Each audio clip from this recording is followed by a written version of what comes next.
It began with weeds. An old courtyard behind the west wing, forgotten, overgrown, surrounded by stone. It used to be a servant's smoking area, then a storage space. Eventually, nothing. But one morning Charlotte wandered in, dragging a watering can and wearing boots far too big. She saw a possibility. Not just in the soil, but in the silence.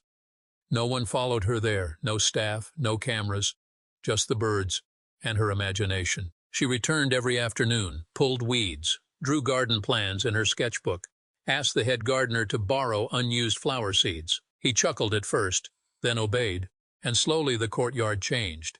Daffodils sprung up around broken stone. A wooden bench appeared, unvarnished but sturdy.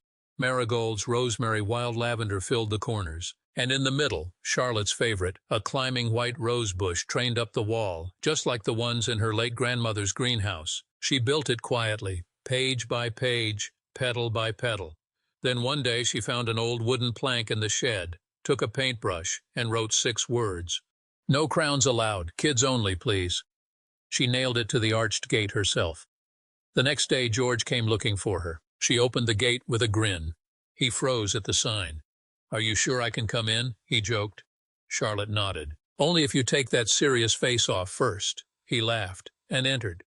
Soon after, one of their cousins joined, then the gardener's granddaughter, then the little boy from the kitchen staff. They played tag between rose bushes, painted stones, and stacked them like thrones, told secrets only children would understand.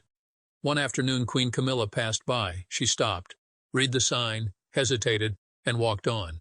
She didn't enter, because in that garden power didn't matter.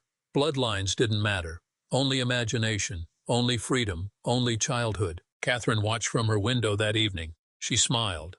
Because she knew Charlotte wasn't rejecting the crown. She was just planting something first, something that could only grow where titles were left at the gate.